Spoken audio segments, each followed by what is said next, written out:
As Israel began mobilizing tens of thousands of reservists as part of its plan to widen its offensive in Gaza, a group of Israeli reservist soldiers refused to report for duty. These soldiers, who claim that their number was over 365, have served during the war, but now they have declared that we will not report for duty when called again. They believe the war will put hostages' lives in danger. We are the same reservists and soldiers who dropped everything on October 7th and rushed to the fronts to report for duty to protect our people. It is precisely from that same sense of duty which we are driven to refuse and to use our voices loudly to resist Netanyahu's attempts to sacrifice everything for his own political survival. This comes amid reports that military commanders are struggling to find enough reservists willing to report for duty.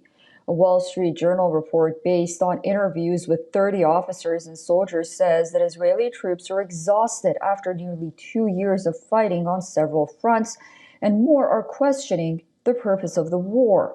The report says many are saying they are at a breaking point.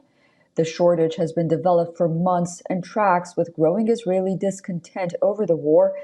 Many polls show as much as 80% of the Israeli public want Prime Minister Benjamin Netanyahu to strike a deal that will end the war and bring the hostages home. Thousands of Israeli military veterans and reservists have signed petitions to stop the fighting and return the hostages. There is also a growing concern over the long-standing effect of the mental health of the soldiers. According to a report in the Jerusalem Post from last October, nearly 50 IDF soldiers, most of them suffering from PTSD, took their own lives since the war began in October of 2023. A current article mentions 17 more have died by suicide in 2025. Others are suffering from effects of the long war. Writing for the Jerusalem Post, Sharon Katz quotes members of the National Center for Traumatic Stress and Resilience saying that about 12% of IDF veterans may be living with post-traumatic stress disorder, or PTSD. Katz's son is a 25-year veteran who is currently suffering from PTSD. In Israel, most men complete compulsory military service and remain in the reserves for at least a decade.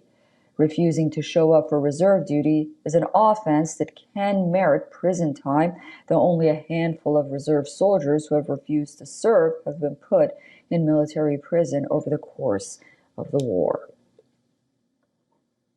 For all the latest news, download the WION app and subscribe to our YouTube channel.